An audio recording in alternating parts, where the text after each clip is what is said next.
हर पल को जी लो जरा,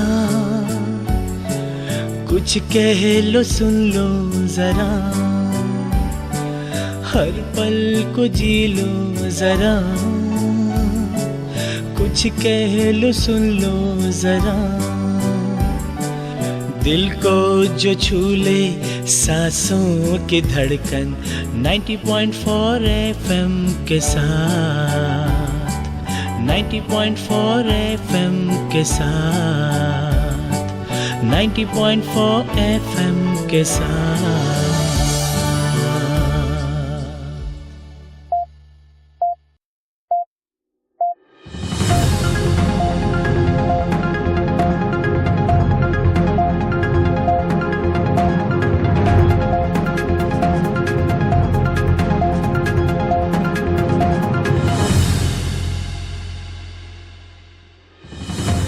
नमस्कार दोस्तों, स्वागत है एक बार फिर सेहत सही लाभ कई में।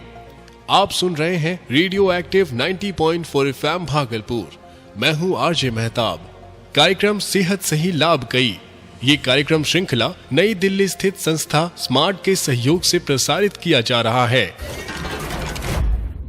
शुरू हो चुकी है एक नई कड़ी जो आपकी जिंदगी के साथ है जुड़ी। सेहतिया सिंह और टीकन देवी के संग बात करेंगे सेहत की, दूर करेंगे बहुत से भ्रम। सीखेंगे, सिखाएंगे, पैसे भी अपने बचाएंगे, बेहतर स्वास्थ्य के लिए बदलेंगे अपना व्यवहार। टीबी, हाथी पांव जैसे बीमारियों से अपने बचाएंगे, सरकारी अस्पतालों में मुफ्त इलाज करवाएंगे। बीमारी से सेफ रखेंगे अपना परिवार, रहेंगे रोग मुक्त, जीवन रहेगा खुशहाल। मैं स्वस्थ हूँ, मैं पूरे तन मन से स्वस्थ और तंदुरुस्त हूँ।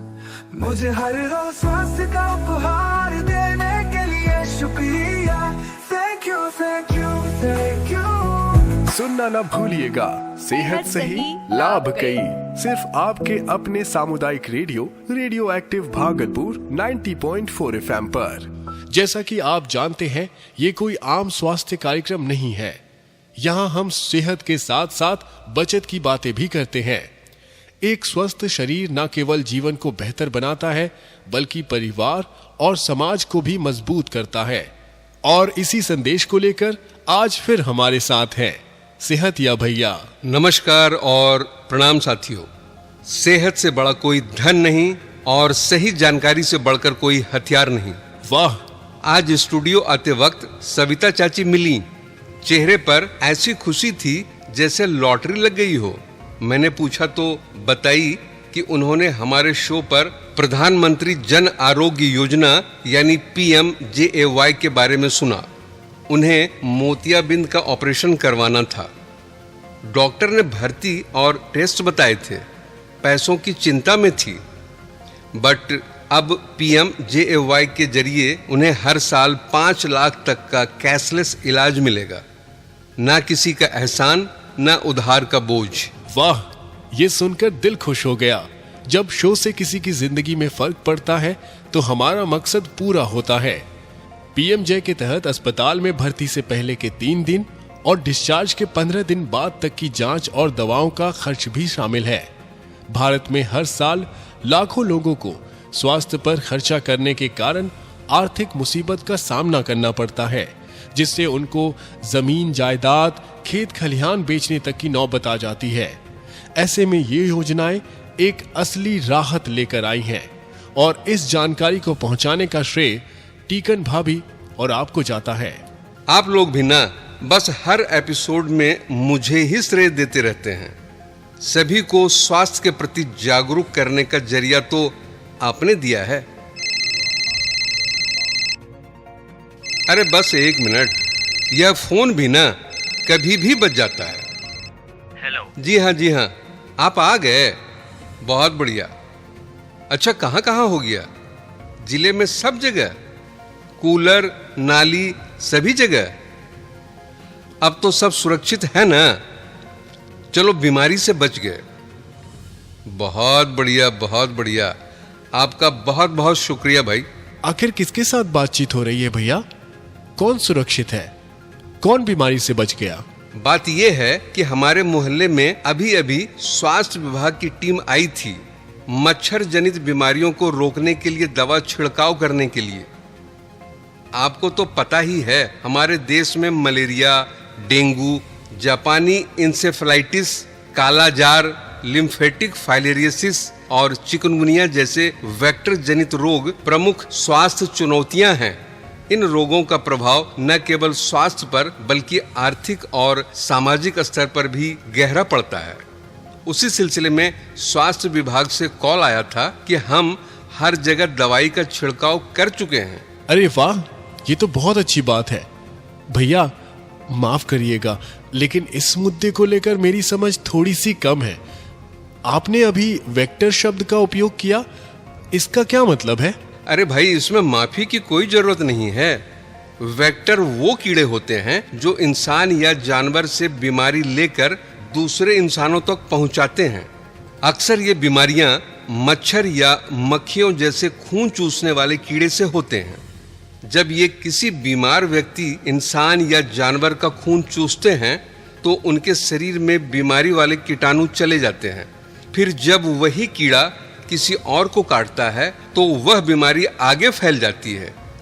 एक बार अगर कीड़ा बीमारी वाला बन गया तो वो जिंदगी भर दूसरों को बीमारी दे सकता है। ओह, तो ये जीव बीमारी फैलाने वाले वाहक होते हैं? जी हाँ, बिल्कुल सही कहा आपने। हमारे देश में सबसे आम वेक्टर है मच्छर, बालू मक्खी यानी सैंड फ्लाई और कुछ टिक्स या जू जैसे कीड़े। ये जीव किसी बीमार व्यक्ति या जानवर को काटकर उसके शरीर में मौजूद वायरस या परजीवी अपने अंदर ले लेते हैं और जब वे किसी स्वस्थ व्यक्ति को काटते हैं तो वही वायरस उसके शरीर में चला जाता है। इस तरह से ये बीमारी फैलती है। इन बीमारियों के उदाहरण क्या हैं? भारत में जो प्रमुख वेक्टर जनित बीमारियां हैं उनमें सबसे पहले नाम आता है मलेरिया का, जो एनाफिलीज मच्छर से फैलता है। डेंगू एडीज मच्छर से, फाइलेरिया क्यूलेक्स मच्छर से और कालाजार बालू मक्खी से फैलता है। डेंगू और मलेरिया बारिश में ज्यादा होते हैं, जबकि फाइलेरिया और कालाजार कुछ खास इलाकों में साल भर पाए जाते हैं। समय पर इलाज ना हो तो ये बीमारियां जानलेवा भी बन सकती है। मलेरिया? मुझे तो लगा था कि ये बीते जमाने की बात है। तो क्या ये बीमारी आज के समय में भी गंभीर है? किस दुनिया में जी रहे हो भाई? मलेरिया भले ही पहले से कम हो गया है, लेकिन ये बीमारी आज भी भारत के लिए एक बड़ी सार्वजनिक स्वास्थ्य चुनौती है। 2025 के ताजा आंकड़ों के अनुसार देश में अब भी करीब 1,30,000 मलेरिया के मामले सामने आते हैं हर साल। भारत सरकार ने मलेरिया को 2030 तक पूरी तरह खत्म करने का लक्ष्य रखा है, लेकिन जब तक अंतिम केस भी सामने आ रहा है तब तक हमें सतर्क रहना ही होगा। मुझे तो बस ये मालूम है कि मलेरिया में ठंड लगती है, पर मलेरिया आखिर होता कैसे है? हाँ, बुखार और ठंड तो इसके प्रमुख लक्षण हैं ही, लेकिन मैं और भी जानकारी दूंगा, पर उससे पहले लेते हैं एक छोटा सा ब्रेक। मलेरिया का कारण रुके हुए पानी में पैदा होने वाला एनोफिलीज मच्छर। आसपास पानी का जमाव नहीं तो मच्छर और मलेरिया भी नहीं। सिर दर्द, बदन दर्द, बुखार आदि लक्षण नजर आने पर स्वास्थ्य कर्मी से संपर्क करें। गर्भवती महिलाओं और बच्चों के लिए विशेष सावधानी जरूरी है। इलाज में देरी से मलेरिया जानलेवा भी हो सकता है। सरकारी अस्पतालों में मलेरिया की जांच व इलाज मुफ्त है। तो श्रोताओं, मलेरिया एक परजीवी बीमारी है जो प्लाज्मोडियम नाम के परजीवी से होती है। जब मादा एनाफिलीज मच्छर किसी संक्रमित व्यक्ति को काटती है और फिर किसी स्वस्थ व्यक्ति को काटती है तो ये परजीवी उस व्यक्ति के खून में पहुंच जाता है और लीवर में पनपकर शरीर को बीमार कर देता है। मलेरिया के आम लक्षण हैं तेज बुखार आना, ठंड लगना, बदन दर्द, पसीना आना, सिर दर्द, कभी कभी उल्टी और बहुत ज्यादा थकान। बच्चों और बुजुर्गों में यह और भी गंभीर हो सकता है। पर इसका इलाज तो है ना? इलाज आज के समय में बिल्कुल आसान है। सभी सरकारी स्वास्थ्य केंद्रों, आयुष्मान आरोग्य मंदिर, प्राथमिक स्वास्थ्य केंद्र और आंगनबाड़ी केंद्रों पर इसका इलाज और जांच बिल्कुल ही मुफ्त है। जरूरी है कि बुखार होने पर तुरंत जांच कराई जाए। मलेरिया की पुष्टि ब्लड टेस्ट से होती है और उसके अनुसार दवाई दी जाती है। मुझे उम्मीद है कि सभी श्रोता ये जानकारी ले रहे हैं, क्योंकि देखिए सवाल भी आने शुरू हो गए हैं। रमेश जी पूछ रहे हैं कि उनके पिताजी को डेंगू हो गया है, जो मच्छर के काटने से होता है। तो क्या मलेरिया और डेंगू दोनों बीमारियां एक ही हैं, बस नाम अलग? रमेश जी, दोनों ही वेक्टर जनित बीमारियां हैं और मच्छर इनके मुख्य फैलाने वाले होते हैं। लेकिन ध्यान देने वाली बात यह है कि मलेरिया फैलता है मादा एनाफिलीज मच्छर से, जबकि डेंगू फैलता है एडीज एजिप्टी मच्छर से, और ये मच्छर दिन में काटता है। यानी कि मलेरिया वाला मच्छर ज्यादातर रात को सक्रिय होता है, जबकि डेंगू का मच्छर सुबह और दोपहर के समय काटता है। इसीलिए हमें दिन और रात दोनों समय सतर्क रहना चाहिए। एक और खास बात मैं बताना चाहता हूँ। मलेरिया फैलाने वाले मच्छर अक्सर गंदे या स्थिर पानी जैसे गड्ढों, नालों या झाड़ियों के पास जमा पानी में अंडे देते हैं, और डेंगू फैलाने वाले मच्छर साफ और ठहरे हुए पानी में पनपते हैं, जैसे फूलदान, पानी की टंकी, कूलर, बोतल के ढक्कन या किसी भी खुली जगह में जमा साफ पानी में। बिल्कुल सही। तो दोनों मच्छर पानी में ही पनपते हैं। फर्क सिर्फ इस बात का है कि डेंगू वाला मच्छर साफ पानी पसंद करता है और मलेरिया वाला अक्सर गंदे पानी में मिल जाता है। और डेंगू का प्रमुख लक्षण तेज बुखार होता है। इसके साथ सिर दर्द, आंखों के पीछे दर्द, मांसपेशियों और जोड़ों में दर्द, थकावट और शरीर पर चकत्ते भी आ सकते हैं। गंभीर मामलों में प्लेटलेट्स की संख्या बहुत कम हो जाती है, जिससे डेंगू हेमोरेजिक फीवर या डेंगू शॉक सिंड्रोम हो सकता है। एक प्रोमो मैं भी सुनाना चाहता हूँ। 4-5 दिनों से तेज बुखार है। सिर, शरीर के जोड़ों और आंखों के पीछे दर्द भी हो रहा है। शरीर पर लाल चट्टे भी हैं। ये डेंगू के लक्षण है। डेंगू? डरिए मत, डेंगू एक साधारण वायरल बुखार है। उपयुक्त इलाज व तरल पदार्थ लेने पर घर पर ही ठीक हो जाता है। बहुत कम मामलों में बुखार के उतरने के बाद भी रक्तस्राव या बीपी कम होने पर अस्पताल में भर्ती होने की जरूरत होती है। डेंगू के लक्षण देखते ही डॉक्टर से मिलें, खून की जांच करवाएं और डेंगू से बचें। सही बात है। डेंगू का कोई खास इलाज नहीं है, इसीलिए समय पर रोकथाम जरूरी है। इलाज सिर्फ लक्षणों को कम करने का होता है, जैसे बुखार में पैरासीटामोल देना, खूब पानी पिलाना और आराम करवाना। एस्प्रिन या ब्रूफेन न दें, इससे ब्लीडिंग हो सकती है। प्लेटलेट्स बढ़ाने के लिए पपीते का रस, अनार, कीवी, नारियल पानी, गिलोय और चुकंदर जैसी चीजें देना फायदेमंद होता है। मरीज को एस्प्रिन या ब्रूफेन जैसी दवाइयां बिल्कुल न दें, क्योंकि इससे खून बहने यानी कि ब्लीडिंग होने का खतरा बढ़ सकता है। इसके अलावा घर के आसपास कहीं भी पानी जमा न होने दें। पानी की टंकियों और बर्तनों को ढक कर रखें। सप्ताह में एक बार पानी की जगहों को खाली करके साफ करें। पूरी बाह के कपड़े पहने। मच्छरदानी या मच्छर भगाने वाली क्रीम का उपयोग करें। बच्चों को स्कूल भेजते वक्त विशेष ध्यान दें और याद रखें, सफाई ही बचाव है। आगे बढ़ने से पहले हम हमारे शहर के डिस्ट्रिक्ट मलेरिया ऑफिसर की कुछ अहम बातें सुन लेते हैं। आजकल जो बुखार के मुख्य कारण हैं उनमें है viral fever, dengue, malaria, chikungunya और upper respiratory tract infection. Malaria के बारे में बात करना बहुत ज़रूरी है, क्योंकि ये जो एक बार यदि किसी मरीज को हो जाता है तो ये जानलेवा भी है, और यदि इसकी टाइमिंग मतलब ट्रीटमेंट की टाइमिंग यदि बहुत जल्दी शुरू कर दी जाए तो इसमें कोई कॉम्प्लिकेशंस खास होते नहीं हैं। जो मलेरिया है वो Plasmodium vivax, Plasmodium oval, Plasmodium malaria और प्लाज्मोडियम फैल्सिपेरम नामक पैरासाइट से होता है। ये मच्छर के काटने से होते हैं। यदि कोई इन्फेक्टेड आदमी है उसको मच्छर काटेगा, और यही वही मच्छर यदि किसी नॉन इन्फेक्टेड आदमी को काट ले तो ऐसे में मलेरिया होता है।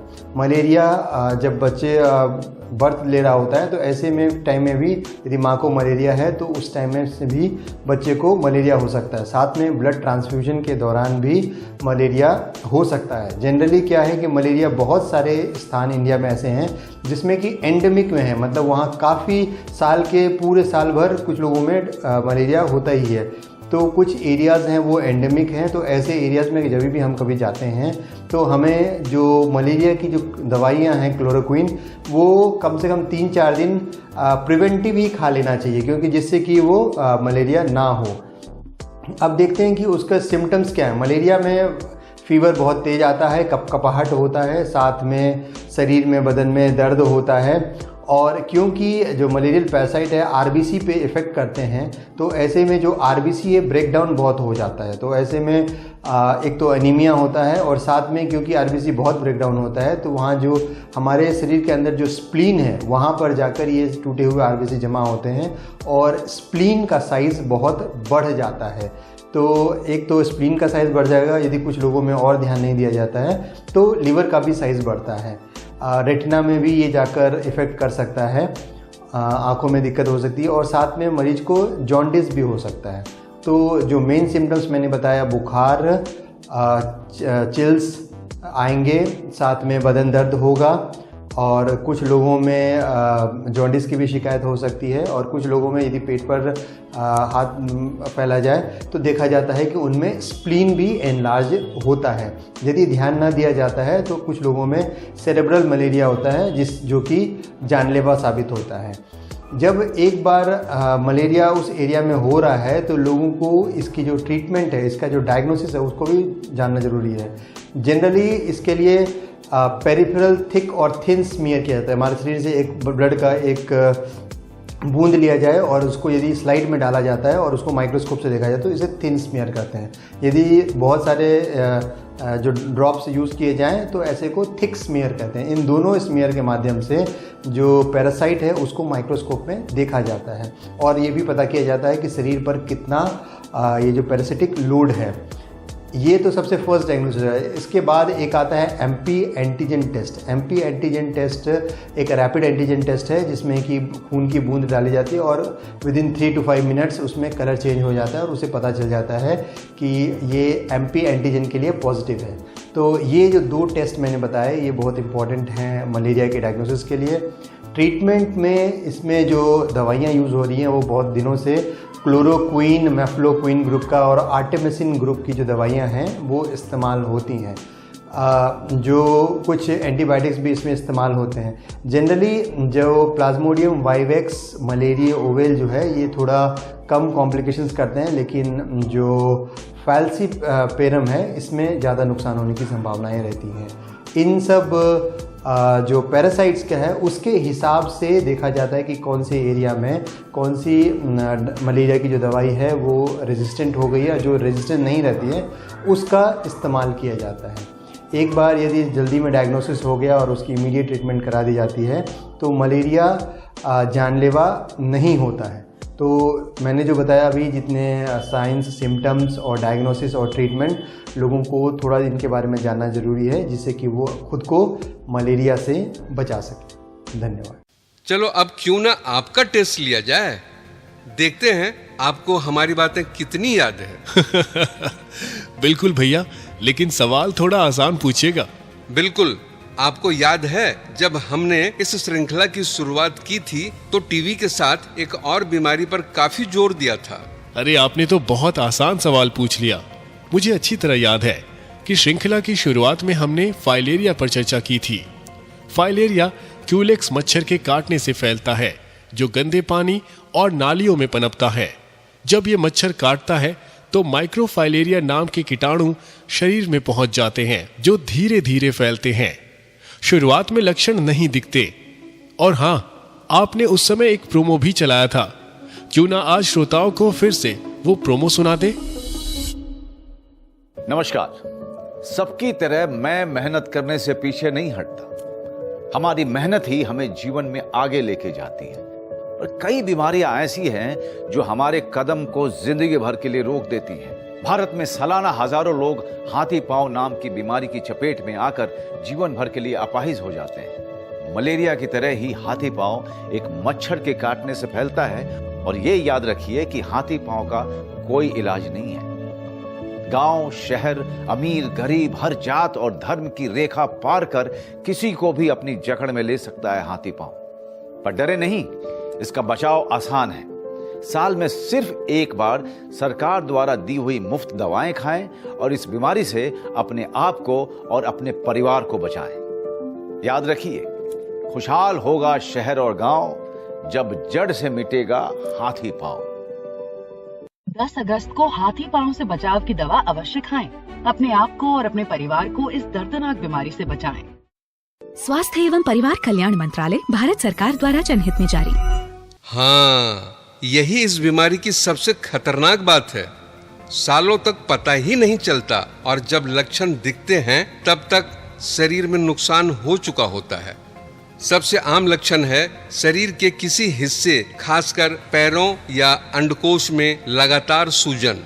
इसे आम भाषा में हाथी पांव कहा जाता है क्योंकि इसमें सूजन बहुत ज्यादा हो जाता है। ये सुनने में बहुत तकलीफ दे लग रहा है और अफसोस की बात तो ये है कि ये एक लाइलाज बीमारी है।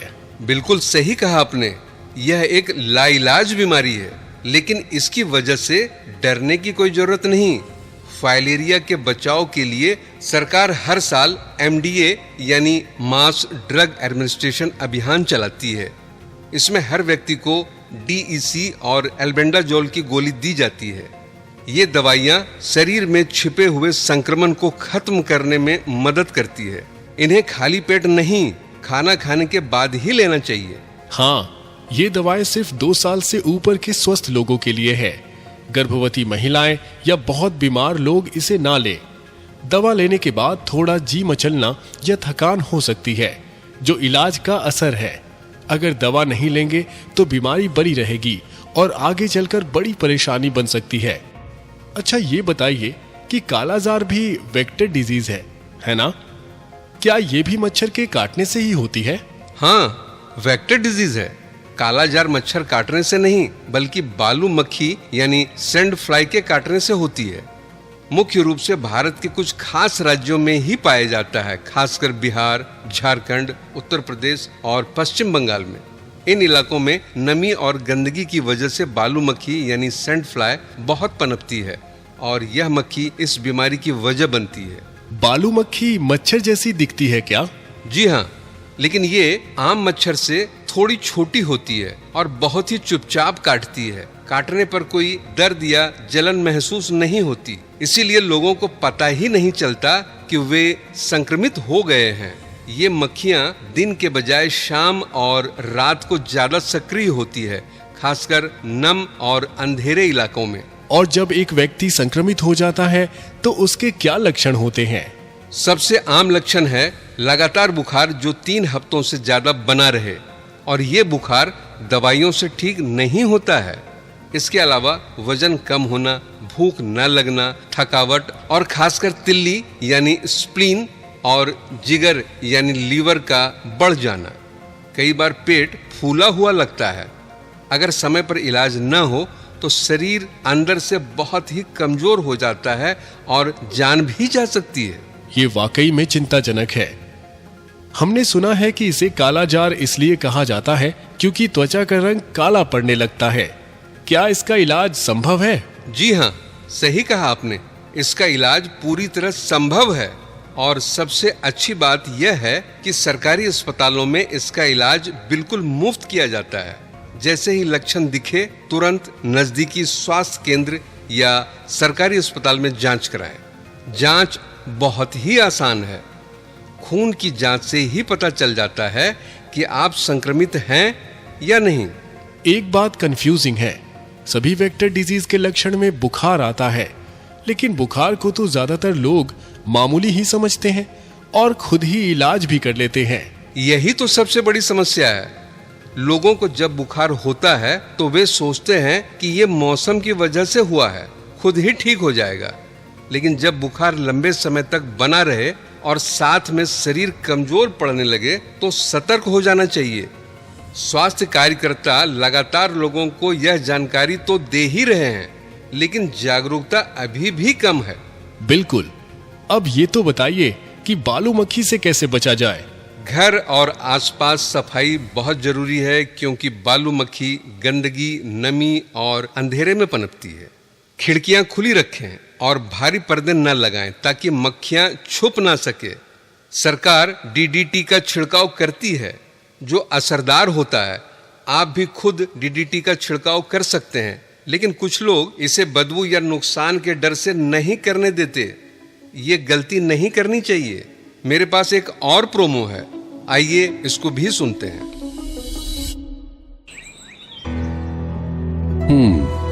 2 हफ्तों से ज्यादा बुखार कालाजार हो सकता है। इसकी जांच तुरंत अपने निकटतम स्वास्थ्य केंद्र में करवाएं। सरकारी अस्पतालों में इसकी जांच और इसका इलाज मुफ्त किया जाता है और इसका इलाज एक ही दिन में हो जाता है। भारत सरकार कालाजार के उन्मूलन के लिए प्रतिबद्ध है और हर रोगी को इलाज पाने के बाद 500 रुपए भी प्रदान करती है।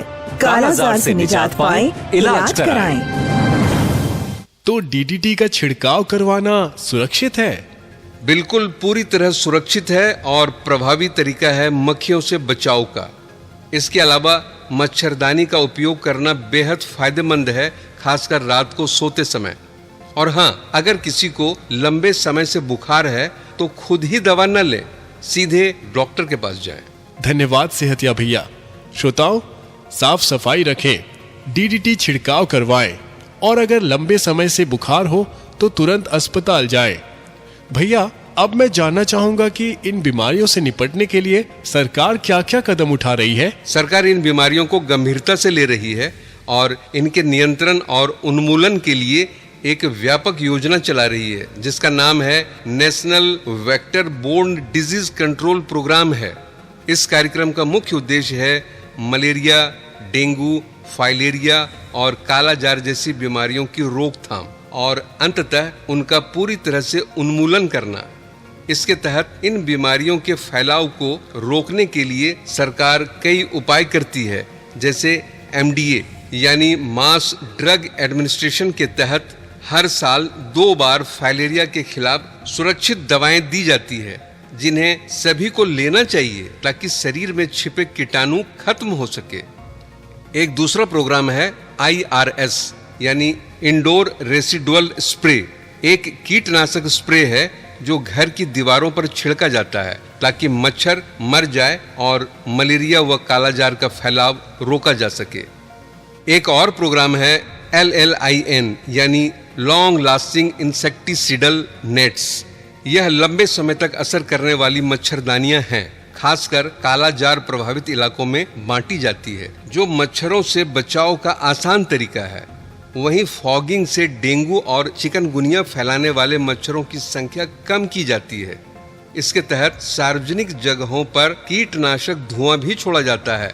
भागलपुर में आपने कई बार देखा भी होगा, जो नगर निगम द्वारा कराई जाती है। हाँ भैया, मोहल्ले में कई बार देखा है। भैया, एक सवाल है कि हमारे राज्य में बहुत से इलाकों में तालाब और पोखर होता है, जो कि बहुत से हमारे मछुआरे भाइयों के लिए आय का स्रोत है। बहुत से इलाकों में पर्यटन स्थल के रूप में तालाब है, तो ऐसे में पानी की सफाई कैसे की जाए? बहुत ही अच्छा सवाल है मेहताब।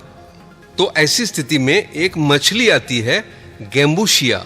ये मछली मच्छरों के लार्वा या अंडों को खाकर नाश कर देती है और इस तरह मलेरिया मच्छर और डेंगू मच्छर को पनपने नहीं देती। पानी के अन्य सूक्ष्म जीवों को खाकर पानी को भी साफ करती है। ये तो वही बात हो गई, एक तीर से 2 निशाना। बीमारी से भी बचो और प्रकृति भी संरक्षित करो। तो श्रोताओं, सरकार तो अपना काम बड़ी मुस्तैदी के साथ कर रही है, पर जनता माने कि हम सभी लोग क्या कर रहे हैं? मेहताब, सरकारी योजनाएं तभी सफल होती हैं जब जनता उसका पूरा साथ दे। लोगों को चाहिए कि खुद जागरूक बने और दूसरों को भी जागरूक करे। जब सरकार की टीम दवा देने आए तो बिना झिझक दवा लें और दूसरों को भी इसके लिए प्रेरित करें। मच्छरदानी का नियमित उपयोग करें, खासकर सोते समय। अपने बच्चों और बुजुर्गों की विशेष देखभाल करें, क्योंकि वे ज्यादा संवेदनशील होते हैं। बच्चों, जवाब ठीक से देना और सफाई के 10 नंबर होंगे। मत। डेंगू और चिकुनगुनिया से बचने के लिए ये जरूरी है। आसपास पानी जमा न होने दें। ड्रम, कूलर, गमले को हर सप्ताह साफ करें। प्लास्टिक के कप व नारियल की खोल जैसी चीजों को इधर उधर न फेंकें, क्योंकि डेंगू और चिकुनगुनिया का मच्छर साफ पानी में पनपता है। मच्छरों के काटने से बचें। बुखार में पैरासिटामोल लें, एस्पिरिन हरगिज न लें। इस बार तो बच्चों ने हमें ही पास कर दिया। और सफाई के नंबर 100 में से 100। हाँ। मतलब ये कि बीमारी से लड़ाई सिर्फ सरकार की ही नहीं, हम सब की जिम्मेदारी है। बिल्कुल सही कहा आपने। जब सरकार और समाज मिलकर काम करते हैं तभी बीमारी को जड़ से मिटाया जा सकता है। जागरूकता, सहयोग और समय पर दवा, यही मंत्र है स्वस्थ समुदाय और स्वस्थ भारत का।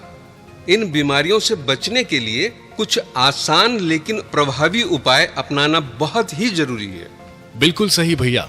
साफ सफाई और जागरूकता ही सबसे बड़ी ढाल है इन बीमारियों के खिलाफ। तो चलिए अब समय हो गया है आपसे विदा लेने का। सेहतिया भैया आपको और सभी श्रोताओं को धन्यवाद। चलिए लेते हैं साथ साथ शपथ। हम अपने और अपने परिवार की जिम्मेदारी लेंगे। अपने और अपने परिवार के स्वास्थ्य को प्राथमिकता देंगे, क्योंकि सेहत ही असली धन है। सरकारी स्वास्थ्य सेवाओं और योजनाओं का पूरा लाभ उठाएंगे और दूसरों को भी जागरूक करेंगे। साफ सफाई और स्वच्छता का पालन करेंगे ताकि बीमारियों से बचा जा सके। नियमित जांच और टीकाकरण करवाएंगे और अपने परिवार को भी इसके लिए प्रेरित करेंगे। संतुलित आहार और व्यायाम अपनाएंगे ताकि शरीर और मन दोनों स्वस्थ रहे। महिलाओं, बच्चों और बुजुर्गों की सेहत का विशेष ध्यान रखेंगे। जब पूरा समाज स्वस्थ और सशक्त बनेगा तभी भारत समृद्ध बनेगा। सेहत सही तो लाभ कई।